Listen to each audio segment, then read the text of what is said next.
안녕하세요. 오늘도 사연살롱을 찾아주셔서 감사합니다. 저는 30대 후반 여성입니다. 막내 아이를 낳기 전까지 동네 작은 가정의학과 의원에서 간호사로 근무했어요. 매년 가을쯤 독감 예방주사를 실시하는데 저는 그곳에서 남편보다 지금의 시부모님을 먼저 알게 되었어요. 지금에야 애나 어른 할 것 없이 독감 예방주사를 맞지만 12년 전만 해도 어린아이 빼고는 예방접종률이 그리 높진 않았어요.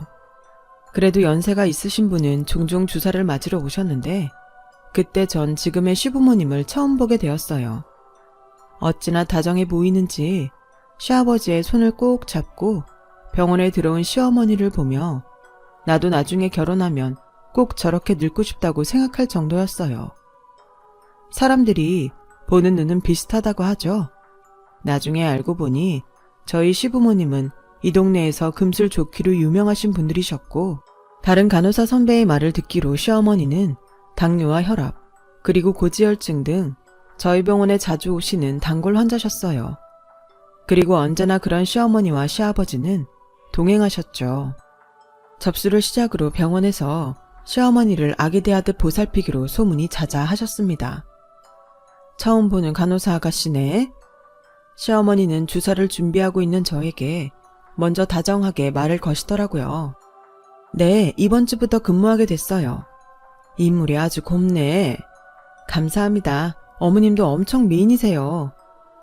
처음 본 시어머니와 전 그렇게 간호사와 환자로 서로 첫인상이 참 좋았어요. 그렇게 제가 근무한 지 3개월 즈음이 되었고 시어머니는 여느 때처럼 혈압약을 처방받기 위해 시아버님과 병원에 찾으셨어요. 그리곤 저에게 내가 정말 고민을 여러 번 하다가 얘기하는 건데 우리 간호사님은 애인 있나? 라고 물어보지 않겠어요? 전 너무 놀라서 네? 하고 당황한 기색을 보였죠. 그런 저에게 시어머니는 내가 너무 놀라게 했나?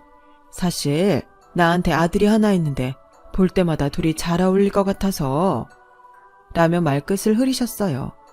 전 그제야 애인은 없는데 아직은 연애할 생각이 없어서요 라고 대답했고요.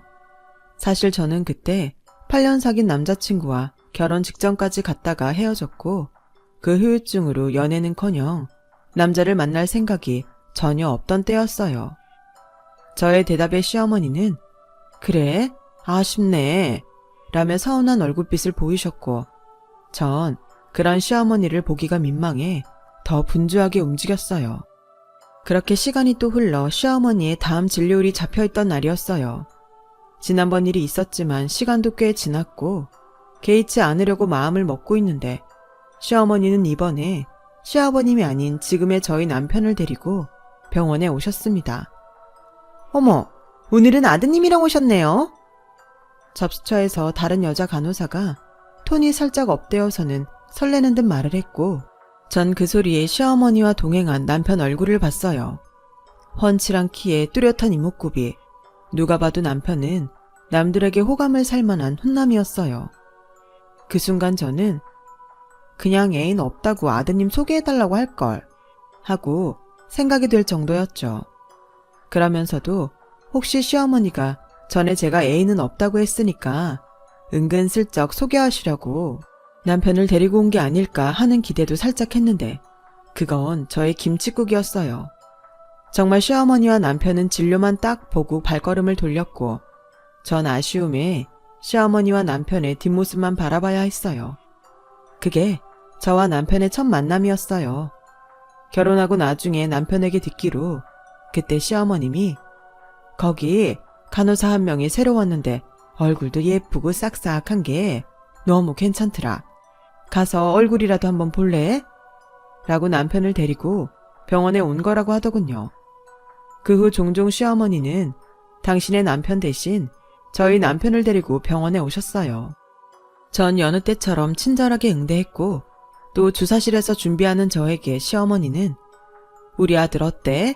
내 아들이라 하는 소리가 아니라 생긴 건 어디 내놔도 빠질 데가 없어. 라며 운을 떼셨어요. 그래서 전 제가 봐도 미남이신데요. 주변에 인기 많으실 것 같아요. 라고 대답했고 시어머니는 그런 제 말에 손사래를 치며 아니야, 워낙에 숫기가 없어서 여태 연애도 못하고 내가 아주 걱정이 많아. 그 순간 전 마음속으로 야호를 외쳤어요. 하지만 티는 낼 수 없어서 그래요? 전혀 그렇게 보이지 않던데. 어때? 지금도 연애할 생각이 없어? 라며 기대에 찬 얼굴로 저에게 아들에 대해 다시 한번 물으시더라고요. 그렇게 저와 남편은 시어머니의 강력한 주선으로 만남을 시작했어요. 남편은 정말 듣던 대로 숫기가 없는 사람이 맞았어요. 저 성격에 사회생활은 어떻게 하려나? 궁금하던 차에 남편에게 자신의 직업이 직업군인이라는 말을 듣게 되었고 군인 A는 대학교 이후 처음이라 기분이 이상해 웃었던 기억이 납니다. 그 후 저희는 연애를 시작했어요.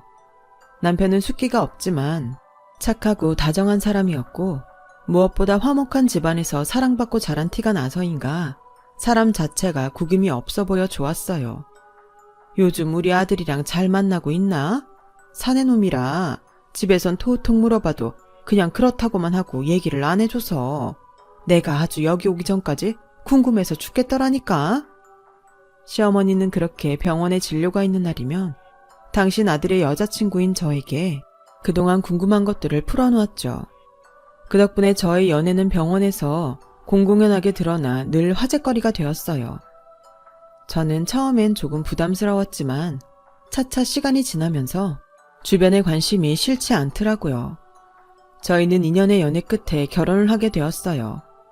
그 아버지의 그 아들이라고 시어머니를 왕비처럼 대하시는 시아버지를 따라 저희 남편도 저에게 무척 잘하는 사람으로 저희는 연애 때도 결혼을 준비하면서도 싸움 한 번 하지 않고 신혼생활을 이어갔습니다. 저희 연애사와 결혼설은 병원에서 내내 화제였어요. 환자가 직접 당신의 아들을 주선했으니 여자들 많은 간호사 무리에선 부러움 반 신기한 반으로 전 늘 연예인처럼 질문 세례를 받곤 했죠. 자기 시아버님은 집에서도 그렇게 어머니한테 잘해? 사실 우리 사이에선 남편이 젊었을 때 속 꽤 썩이고 저러시는 거 아닌가 했었거든. 그 순간 저는 그런 게 왜 궁금할까 하며 이제 저도 식구라고 그 말이 꽤 기분이 좋지 않더라고요. 집에선 더 엄청 잘하세요. 우리 아버님은 그냥 그런 게 몸에 배인 사람인 것 같아요. 나중에 저 없을 때 또 누가 그런 소리 하면 그땐 언니가 저 대신 아니라고 말 좀 해주세요. 라고 말했어요. 그러자 간호사 선배 언니는 어색하게 웃으며 알겠다고 하곤 딴청을 피우다 다른 곳으로 가더라고요. 전 그 모습에 속이 다 시원했습니다. 그때였어요. 진료일도 아닌데 시어머니와 시아버지께서 병원에 오셨고 손엔 분식집을 털어오신 듯 묵직한 봉투가 2개나 들려 있었습니다. 어머님, 아버님, 여긴 어쩐 일로? 요 앞에 시장 보러 왔다가 간식이나 좀 사줄까 하고 왔다. 혹시 방해되는 건 아니지? 시어머니는 저에게 혹시나 민폐일까 물었고 전 아니라고 괜찮다고 말했어요. 내가 병원에 냄새나고 안 좋아할 거라고 해도 네 시어머니가 한 사코 사들고 가자고 하지 않겠냐. 요즘 내가 이 사람한테서 너 때문에 순번이 뺏겼다. 내가 좋아하는 약과는 걸어가기 멀다고 안 사주고 내가 아주 너한테 질투가 나서 못 살아. 아버님은 그렇게 농담처럼 말했고 전 웃으며 두 분의 모습에 흐뭇해서 얼굴 가득 미소를 지었어요. 덕분에 간식 턱도 싸서 주변엔 시댁 잘 만났다며 부러움까지 사고 퇴근하기 전까지 내내 기분이 좋더군요. 저희는 관사가 아닌 시댁 근처 작은 빌라에 신혼집을 얻어 살고 있었는데 직업군인 남편이 종종 훈련 때문에 집에 오지 않으면 전 마치 딸처럼 시댁에 가서 지내곤 했어요. 저로서는 밥도 얻어먹고 집안일도 안 해도 되니 안 올 이유가 없었죠. 그런 저를 시부모님은 물론이고 남편도 싹싹한 며느리라며 좋아했어요. 한치 앞도 모르면서 제 앞날은 지금처럼 계속 아무 일 없을 거라고 생각했죠. 시어머니가 쓰러지시기 전까지요. 지병을 앓고 계셨지만 워낙에 관리를 잘하고 계셔서 큰 걱정은 없었던 저는 시어머니가 쓰러져 구급차에 실려갔다는 소식을 듣고 놀라서 근무 중에 큰 병원 응급실을 찾았어요. 그런데 이상하게도 늘 어머니 옆에 붙어 계시는 아버님이 보이지 않았어요. 그리고 잠시 후 아버님이 아닌 부대에서 소식을 들은 남편이 병원에 도착하더라고요. 어머니는 당뇨병성 케톤산 혈증이었어요. 저는 어머님의 검사 결과가 나오기 전부터 계속 아버님에게 전화를 걸었지만 핸드폰 전원이 꺼져 있었고 의식이 희미하셨던 어머니는 곧 의식을 찾으셨죠. 하지만 그렇게 시어머니를 다시 댁으로 모시기는 불안했어요. 그래서 저희는 입원 소속을 밟았고요.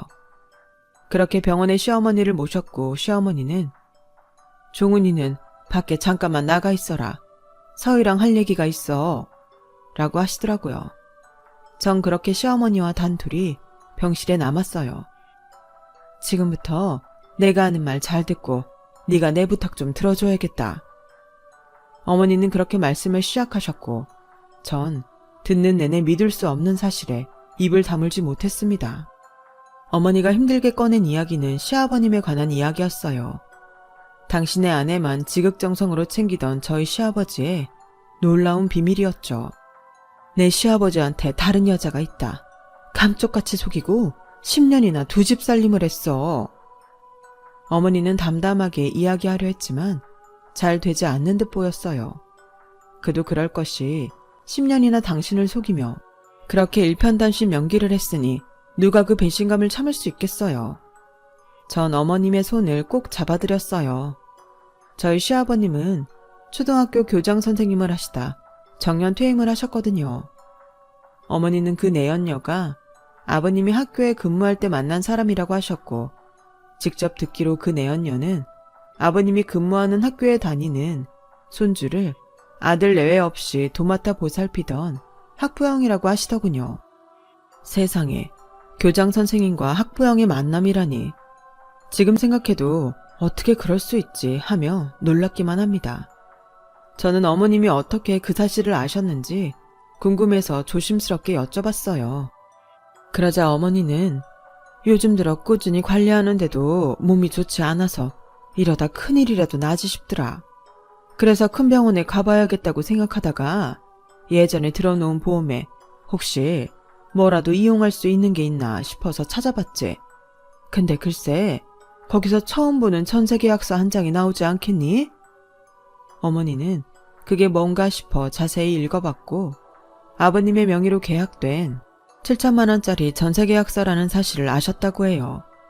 그 순간 너무 어이가 없어서 아버님께 물어볼까 하다가 직접 그 주소로 택시를 타고 가보셨는데 거기서 두 집 살림을 하는 아버님과 딱 마주치신 거였습니다. 보고도 믿을 수가 없었는데 당신보다 한 10살은 어려 보이는 여자와 다정한 모습을 보니 믿지 않을 수가 없었다고. 그래서 당장에 아버님과 내연녀 앞으로 가서 난생 처음으로 아버님의 멱살을 잡으셨대요. 그러자 놀라신 아버님은 당황하시다가 어차피 알게 된 거 어쩔 수 없다는 듯 당신의 바람을 커밍아웃 하셨답니다. 그리고 더 황당하게 아버님은 저희 어머님께 이혼해도 좋고 별거해도 좋아. 당신이 원하는 대로 해줄게. 라며 당당하게 말씀하셨대요. 시어머니는 그 충격에 혈압이 오르셨고 마치 온몸으로 분노가 폭발하듯 복통과 함께 앞이 보이지 않더니 그 자리에서 쓰러지셨다고 하더라고요. 전 들어도 도무지 믿을 수가 없었어요. 그렇게 어머니만 위하셨던 아버님이 10년이나 다른 여자를, 그것도 살림을 차렸다는 게 상상조차 되지 않았거든요. 하지만 나중에 구급대를 통해 알게 된 사실에 전 어머니의 말을 믿지 않을 수 없었는데요. 황당하게도 저희 어머님은 아버님의 내연녀가 신고한 구급차에 실려오셨더라고요. 저는 마치 제 남편이 저를 속인 듯 화가 나서 아버님께 직접 확인해야겠다고 흥분했어요. 하지만 어머니는 그런 저를 말리며 동네에 보는 눈도 많고 저희 남편이 알면 충격에 빠질 거라 이 일을 조용히 덮고 싶다고 하셨습니다. 저는 그런 어머니가 답답해서 10년 동안 감쪽같이 속으셨는데 안 억울하세요? 저는 조용히는 못 덮어요. 오빠한테 얘기해서 그 내연녀도 가만 안 둘 거예요. 라고 말했고 시어머니는 제 손을 잡으시며 당신 부탁이니 제발 조용히 내연녀를 정리할 방법을 알아봐 달라고 하셨죠. 저는 마치 큰 숙제를 받고 돌아온 사람처럼 집에 와서 끙끙 앓았어요. 소문이라도 날까 싶어 누구한테도 의논하지 못하고 혼자만 소갈이해야 했어요. 저는 일요일에 남편에게 어머니의 병간호를 맡기고 친정에 일이 있다고 거짓말을 하고는 그리고 어머니에게 받은 주소로 찾아갔습니다. 택시에서 내리자 적당히 연식이 있어 보이는 빌라 앞에 와 있었고 떨리는 손으로 초인종을 누르고 현관문이 열리기까지 마른 침을 삼키며 긴장했어요. 그리고 곧이어 문이 열리고 아버님의 내연녀로 보이는 분과 마주하게 되었습니다. 누구세요? 그분은 저를 알 리 없으니 낯선 이를 보듯 누구냐고 물었고 전 곽동근 씨 며느리예요 라고 말했어요. 제 말이 끝나자 그분의 얼굴은 순식간에 어쩔 줄 몰라 하는 얼굴로 바뀌었고 아버님은 지금 외출 중이라 들어와서 이야기하자고 저를 안으로 안내했어요. 집 안으로 들어가니 누가 봐도 살림집의 모습이었죠. 아버님의 내연녀는 저에게 차를 내주며 저희 어머니를 걱정하는 듯 괜찮으시냐고 물었습니다. 단도직입적으로 말씀드릴게요. 원하시는 게 뭐예요? 전 적을 알고 나를 알아야 이 싸움을 할 수 있다고 생각해서 그렇게 물었어요. 하지만 대답은 쉽사리 들려오지 않았어요. 전 대답을 기다리는 게 답답해서 참을 수 없었어요. 다그치려는 그 순간 현관문이 열리는 소리가 들리더라고요. 예상대로 저희 아버님이더군요. 시장이라도 다녀오신 듯 바퀴 달린 장바구니를 들고 오셨는데 예상하지 못한 저희 등장으로 아버님은 놀라신 듯 보였습니다. 너까지 나설 거 없다. 네 시어머니 말 듣고 온 모양인데 나랑 얘기하자. 저 사람 아무런 잘못 없어. 그러니 애먼 사람 괴롭히지 말고 나와서 나랑 얘기하자. 평소 저를 예뻐해 주시던 아버님의 모습은 오간데 없고 저를 다그치며 나오라는 아버님의 말투와 행동에 저는 적지 않게 당황했어요. 하지만 그래도 어른인데 제가 버틸 수 있는 재간이 있나요? 아버님 말씀대로 전 밖으로 나와야 했죠. 아버님, 지금 어머니 병원에 계세요. 앞으로 그 죄책감 어쩌려고 그러셨어요? 전 아버님을 최대한 달래서 이야기를 잘 해보고 싶었어요. 하지만 내 잘못이다. 내가 허술해서 집사람이 다 알게 됐어. 라고 하셨고 전 당신이 치밀하지 못했다는 아버님의 말씀에 할 말을 잃고 말았어요. 잘 들어라. 아마 너도 이해는 가지 않을 테지만 저 집에 있는 사람은 내 오래된 짝이다. 없는 살림에 임용고시 본다고 식도 울지 못하고 고생만 시키다 헤어진 내 조강지처야. 이미 할 말을 잃은 저였는데 아버님의 조강지처 말에 전 정신이 아득하게 멀어지는 듯 꿈을 꾸고 있는 것 같았어요. 그래도 애써 정신줄을 부여잡고 전 설마 어머님도 그 사실을 아세요? 라고 물었고 아버님은 아니라는 듯 고개를 저으시더군요. 순간 전 안도의 한숨이 나왔어요. 이런 순간에 다행이라고 생각하는 건 웃긴 일인데 이 일마저 어머니가 알게 되시면 그 다음은 어쩔까 싶어 무서웠습니다. 지금은 혼란스럽지만 난 네 시어머니가 하자는 대로 할 생각이다. 어머님은 남들이 알까 무서워하세요. 이런 말 제가 하게 돼서 좀 그렇긴 한데 아무리 먼저 인연이 있던 분이지만 정리하시고 예전으로 돌아오시는 건 불가능할까요? 사람이 어떻게 그러냐. 이미 다 아는 걸 몰랐던 듯 살 수가 있어. 게다가 그럼 난 또 저 사람을 2번 버려야 한다. 저 사람도 그리고 내 시어머니도 내가 죽을 때까지 책임질 생각이었는데 아버님은 그 후 말을 잇지 못하셨어요. 안에 계신 분을 2번 버릴 수 없다는 아버님의 말씀에 무슨 이야기를 한들 소용이 없다는 생각이 들어 아무 말도 하지 않았습니다. 결국 직접적으로 듣지 못했지만 아버님의 답은 예전으로 돌아갈 수 없다 였어요. 전 그 길로 병실에 계신 어머니를 찾았고 남편에게 집에 가서 쉬라고 돌려보냈어요. 어머니, 아버님 뵙고 왔는데 저 그 부탁 못 들어드릴 것 같아요. 어머니는 제 말에 많이 상심하신 듯 표정이 어두워지셨어요. 저는 그런 어머니의 손을 잡고 이렇게 말했습니다. 지금이야 덥고 예전으로 돌아가고 싶으시지만 이미 일어난 사실은 변하지 않잖아요. 힘드시겠지만 지금이라도 어머니를 위한 선택을 하시는 게 좋을 것 같아요. 압니다. 제 말이 저희 어머니께 와닿지 않을 거라는 거. 그래도 이미 10년이나 나를 배신한 사람과 계속 함께 한다는 건 어머니 스스로를 더 괴롭게 할 거라는 걸 이야기하고 싶었어요. 그 후 어머니는 목소리를 잃은 사람처럼 아무런 말씀을 하지 않게 되었어요. 남편은 그런 어머니를 보며 걱정이 늘었고 저희 집엔 무거운 기운만 돌았죠. 그러던 어느 날 전 근무 중에 뜻밖의 전화 한 통을 받게 되었어요. 바로 아버님의 내연녀의 전화였습니다. 갑자기 전화해서 미안해요. 할 얘기가 있는데 잠깐 볼 수 있어요? 전 어머니한테 가봐야 할 것 같다고 병원에 이야기하고 조퇴를 했어요. 그리고 아버님의 내연녀를 만나러 갔는데 전 또다시 제 눈을 의심하게 되었어요. 예전에 집으로 찾아갔을 때와 사뭇 다른 복장과 분위기에 전 긴가민가하며 그분 곁으로 다가갔고 왔어요? 앉아요? 라는 말에 자리에 앉았어요. 그러자 그분은 저에게 계좌번호와 금액이 적힌 종이 하나를 건네며 이렇게 말하더군요. 내가 무슨 부귀영화를 누리려고 10년이나 첩생활을 했겠어요?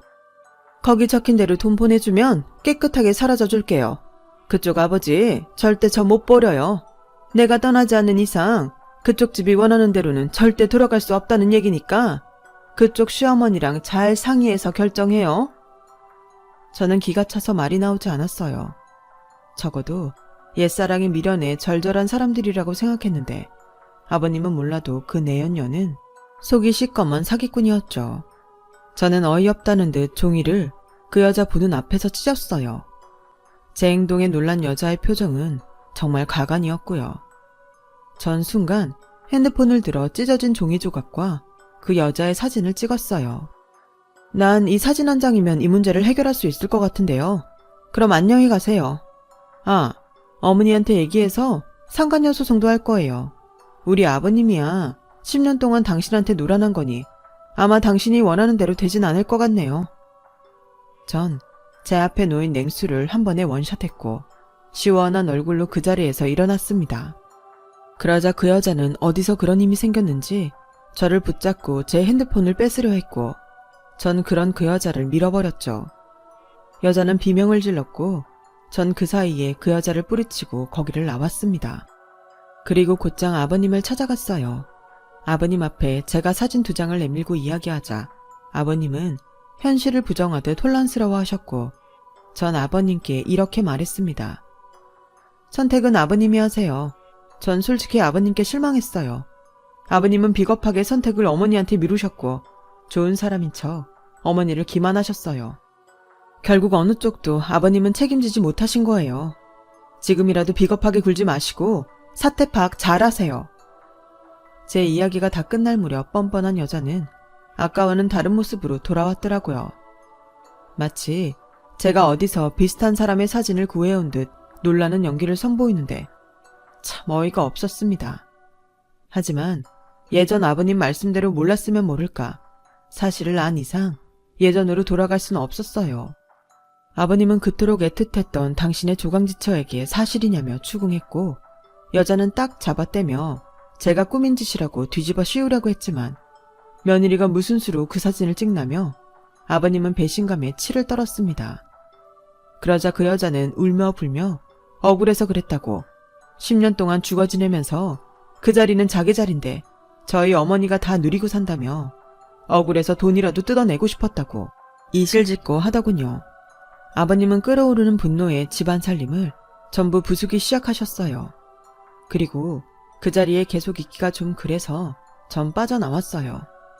밖으로 나오니 여자의 우는 소리가 현관을 넘어 제 귀에 들렸어요. 차라리 정말로 애틋한 관계로 남지 저게 뭔가 싶어 측은한 마음이 다 들더라고요. 그 후 전 시어머니에게 이 사실을 모두 이야기했어요. 제 이야기를 들은 어머니는 오랜만에 자신의 목소리로 사람이 물러터져서 그런 일이나 당하고 라며 혼잣말을 하셨고 저에게 나 퇴원하련다. 의사 선생님도 아침에 나만 괜찮으면 퇴원해도 된다고 하셨어. 네 얘기 들으니까 도저히 여기 있을 수가 없구나 하시더라고요. 전 그런 어머님께 어머니는 괜찮으세요? 10년 동안 속아 지내셨는데 예전처럼 사실 수 있으세요? 라고 물었어요. 그러자 어머니는 웃으며 거야 모르지. 아직 안 살아봤는데 내가 어떻게 알겠니? 그냥 지금은 네 시아버지가 괘씸하면서도 저 양반이 어쩌고 있나 걱정이 돼서 마음이 안 편해 하시더군요. 부부가 함께 오래 살면 이런 걸까요? 저는 아직도 그때의 어머니의 마음을 다는 알지 못하겠습니다.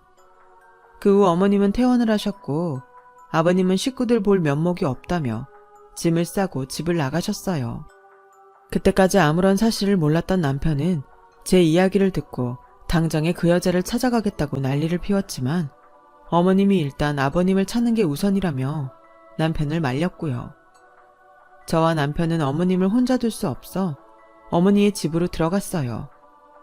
그렇게 한 달이 지난 즈음 집에 택배 상자 하나가 도착했고 그 안엔 약초와 갖가지 당뇨와 혈압에 좋은 먹거리들이 가득 들어 있었습니다. 보내는 주소는 없었지만 그 택배를 보낸 이가 아버님이라는 사실은 알 수 있었죠. 그 길로 남편은 운송장 번호에 찍힌 지역을 샅샅이 뒤졌어요. 강원도 어느 시골 장터에서 아버님을 찾을 수 있었죠. 아버님은 평생 사죄하며 살겠다고 절대 돌아가지 않겠다고 하셨어요. 남편은 뭘 잘했다고 고집을 피우시냐고 아버님을 모셔오려고 했지만 역부족이었어요. 그렇게 몇 년간 저희 시부모님은 떨어져 지내는 시간을 갖게 되셨어요. 어느새 어머님은 당신이 겪은 배신감보다 한 달 아니면 2달 만에 오는 아버님의 택배를 기다리시더라고요. 끝내 당신이 이곳 생활을 정리하고 아버님께 가시겠다고 저희 부부에게 통보를 하셨어요. 안 돼요. 거기 너무 외져서 병원도 멀고 내가 가서 아버지 설득해서 모셔올게요. 남편은 어머니의 선택에 반대했습니다. 저 역시 같은 생각이었어요. 하지만 어머니의 마음은 확고하셨어요. 네 아버지 성격을 내가 몰라? 네 아버지 절대 자기 발로 못 와. 거기 가서도 병원 잘 다니고 관리 잘할게. 무슨 걱정이야. 네 아버지가 있는데 오죽 더 잘 챙길까? 그러니까 너희는 너희끼리 잘 살아. 어머니는 그렇게 말씀하시고는 홀가분한 얼굴로 최소한의 짐만 꾸려 남편의 차로 아버님께로 가셨어요. 남편 말이 원룸 같은 작은 곳에서 살림살이도 없이 사는 집에 어떻게 어머니가 계실지 걱정이라고 했어요. 그래서 전 남편에게 한 가지 제안을 했습니다. 우리도 가자. 여기 집들 정리하면 거기 어머님 아버님 집도 구해드리고 우리 살 곳도 구할 수 있을 거야. 남편은 제 말에 놀란 얼굴로 저를 쳐다봤어요. 사실 나도 이제 병원 그만두고 우리 아이 낳아서 키우고 싶어. 당신도 당신 일에 대해 다시 생각하고 있던 참이기도 했고 요즘은 일부러도 시골로 가잖아. 잘됐다. 우리도 이참에 내려가자. 남편은 재차 저에게 정말로 괜찮냐며 몇 번이나 물었어요. 하지만 저 역시 오랜 고민 끝에 내린 결정이었어요. 남편 직업에 대한 고민도 함께 있었죠. 저희의 새로운 시작에도 좋을 것 같았어요. 저는 괜찮다고 말했고 3개월 뒤 시부모님을 따라 거주지를 옮기게 되었죠. 몇 달 만에 본 시부모님의 모습은 예전 모습 그대로였어요. 다행이다 싶다가도 정말로 괜찮을까? 걱정되는 마음이 동시에 들더라고요. 그런 저에게 어머니는 제 마음을 안다는 듯 저에게 슬쩍 다가와 너도 살다 보면 별의 별일 다 겪겠지만 내가 먼저 살아보니 그래도 부부는 떨어져 있는 것보다 같이 있는 게 더 낫더라. 지지고 볶고 싸워도 그런 상대가 있다는 게 좋아. 라고 말씀하시며 웃으셨어요. 전 그 웃음에 비로소 마음이 놓였고 아버님은 예전부터 더욱 어머니를 극진하게 대하시며 12년이 지난 지금까지 아무 일도 없었다는 듯 살고 계십니다. 어느 날인가 어머니와 차를 마시는데 이런 말을 하셨어요. 산다는 게 별거 없다. 삼시세끼 잘 먹고 아프지 않고 외롭지 않으면 그게 행복이지 뭐 있겠니? 안 좋은 생각은 좋은 생각으로 덮으면 된다. 내가 너한테 줄세사는 많이 없지만 사는 동안 내 지혜는 주마. 그게 내가 지금까지 네 시아버지랑 잘 사는 비결이다. 전 웃으며 아무리 지혜가 있어도 남편이 협조하지 않으면 그건 불가능해요, 어머니. 그냥 재산을 주시는 게 제가 좀 더 빨리 행복할 것 같아요. 라고 농담으로 말했고 어머니는 당황한 얼굴이셨다가 크게 웃으셨어요. 저희는 그렇게 사소한 일에도 웃고 살려고 합니다. 요즘은 아이들까지 있어 저희 가족은 웃는 날이 더 많아졌어요. 그 덕분인가 어머니의 건강은 더욱 좋아지셨고요. 요즘 사소한 것도 많이 웃고 살아요. 그러면 웃으면 그 웃음이 또 웃음을 데리고 오는 것 같습니다. 그렇게 살다 보면 그게 화목이고 행복이 아닐까요? 지금까지 긴 이야기 들어주셔서 감사합니다. 부디 많이 웃으시고 행복하세요. 여러분, 사연 댓글에 응원과 현명한 조언 부탁드려요. 좋아요와 구독은 저에게 큰 힘이 됩니다. 오늘도 좋은 일 가득하세요.